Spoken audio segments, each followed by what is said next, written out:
Hello again, this is Mig back here with another video for Xbox 360 Minecraft with Fear MC Gaming.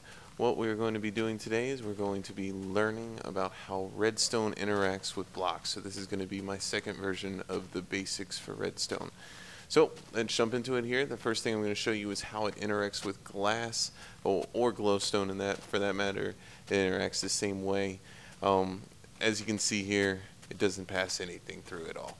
So this is actually a good way if you want to use a piston to move like a solid block in front of this block. It can shut on and off a circuit, that type of thing, and it works really well for timers and stuff to that nature. So to summarize that, glass does not have any kind of redstone pass through whatsoever. Moving on.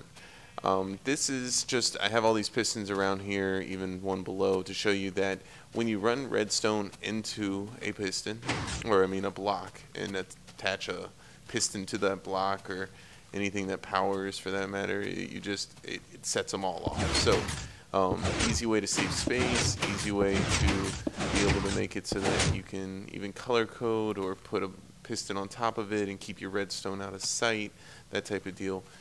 It's a really nice tool to have. Also works if you put repeaters there. Next portion is just showing you redstone moving through a block. If you put redstone into it, it does not just pass the signal through. What you have to do is if you lead into a block with redstone, you need to put a repeater to be able to catch the signal on the other side. And that'll continue it on and it'll move it on, but you need at least a repeater. Now it does work vice versa, where you put the repeater here and move the signal through. This really helps if you're trying to go straight up and backwards with a signal. So if I wanted to put a block on top of here, I can take the redstone and go backwards. So helps also containing space, making it more compact. That's always kind of what we're shooting for. Another portion is I just want to give you kind of a quick trick of how you may be able to work redstone and creating maybe a circuit or something to that nature. I'm just going to use a lever to flip it back and forth, but it's really neat because what you can do is you can move these repeaters and you can make them in a direction. So I'm going to shut this off for now to make sure not to make a signal that closes itself off.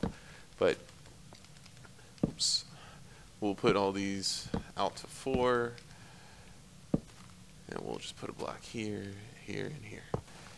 And now what I'm doing is I'm just making it so that if you send like a button signal or just one of like the quick signal I showed you, this will move around. Now a lot of times when you're making complex redstone creations, if you don't put something like this where the repeater is actually pushing into the block, when the signal comes from this repeater into this block, it'll send the signal backwards in the redstone. So this helps cut it off so that it never comes through. And just to show you, you turn it off, and look at that, the signal's going around in a circle. It never comes back out this way.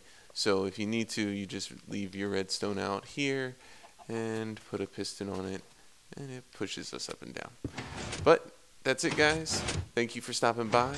Any more redstone I can't even speak, redstone tutorials that you want me to do, let me know in the comments section. Please feel free to subscribe. I do a lot of showcases, a lot of different things. Thanks again for stopping by. This is Mig, and I'll talk to y'all later.